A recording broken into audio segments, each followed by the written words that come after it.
Les situations de référence en EPS, présentées par Mademoiselle Gouda, orientées par Monsieur Aziz.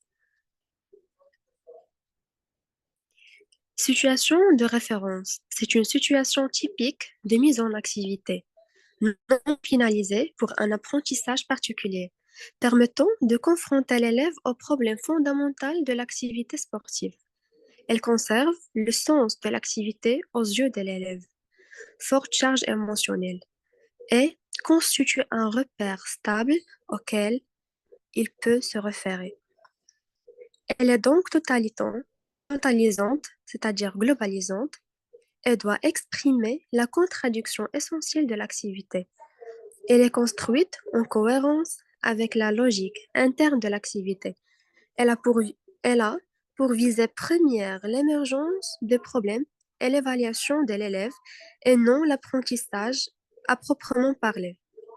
L'élève y testera ses apprentissages intérieurs et réinvestira ses acquis. La situation de référence, ça sert à quoi? Pour l'enseignant et pour l'élève. Pour l'enseignant, faire un diagnostic, c'est-à-dire déterminer les prérequis des apprenants. Réguler pendant l'évaluation formative, c'est-à-dire à la fin de chaque séance d'enseignement-apprentissage. Évaluer, valider les acquisitions pendant l'évaluation sommative, c'est-à-dire à la fin du cycle. Pour l'élève, poser un problème authentique, c'est-à-dire le problème confronté par l'apprenant. Pendant la première séance, on parle du test d'observation. Permettre de faire le point sur le progrès et acquisition, on parle de l'évaluation sommative. Faire le bilan des acquisitions, c'est-à-dire le projet de l'élève à la fin du cycle.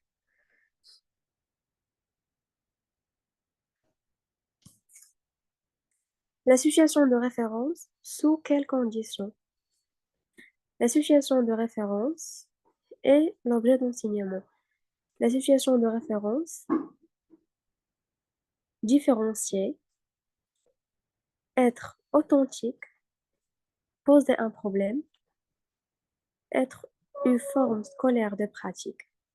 L'objet d'enseignement, pour la situation de référence, de différencier, c'est permettre de se situer.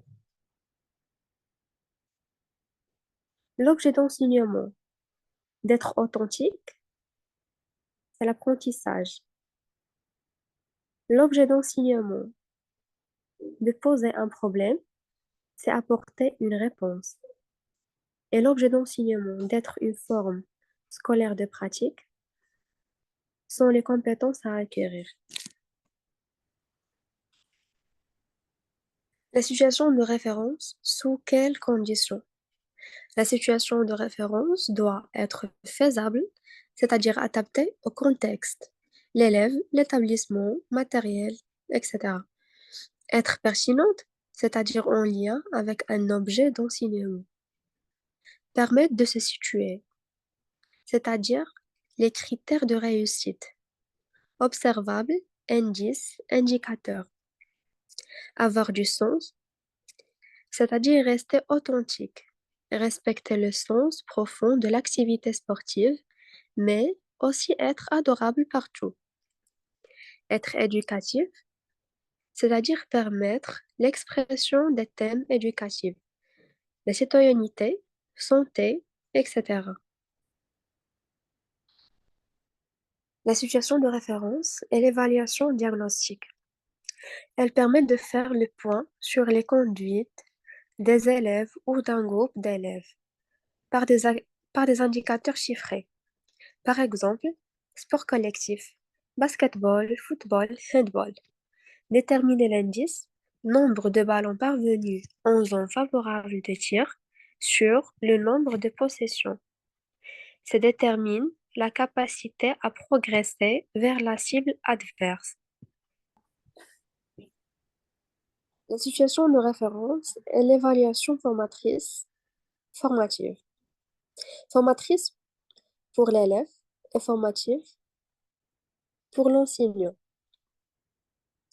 L'évaluation formative doit permettre à l'enseignant de faire le point sur les acquisitions de ses élèves, c'est-à-dire la situation indicateur-critère.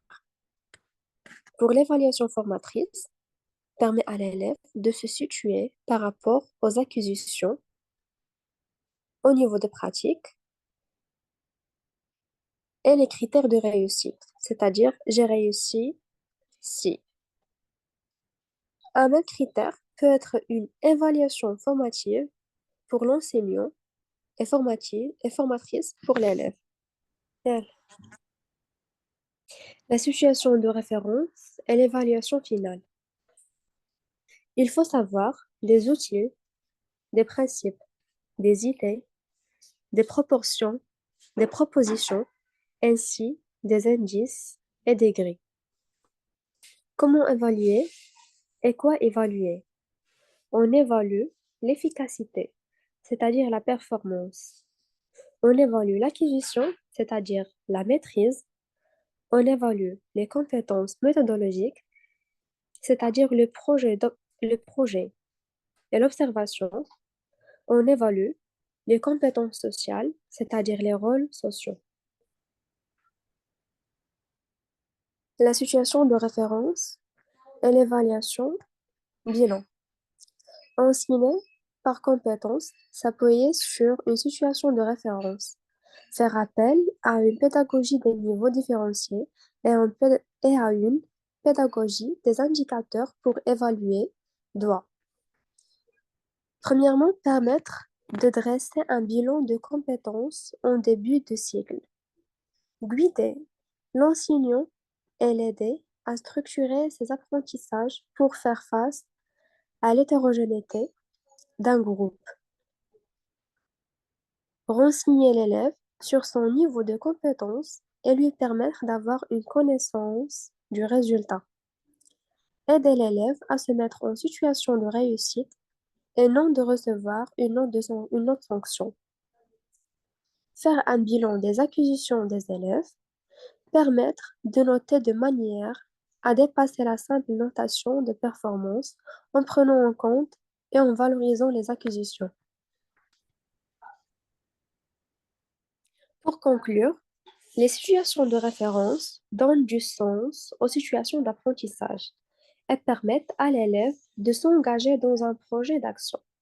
Les situations de référence sont souvent la situation d'entrée dans l'activité, la situation d'évaluation formative et la situation d'évaluation sommative. Les situations de référence permettent à l'enseignant de déterminer les besoins d'apprentissage des élèves par l'intermédiaire de l'évaluation diagnostique, permet de situer la progression de l'élève par rapport à un objectif donné par l'intermédiaire de l'évaluation formative et permet de dresser le bilan des capacités des élèves de manière cohérente par l'intermédiaire de l'évaluation sommative. Et merci pour votre attention.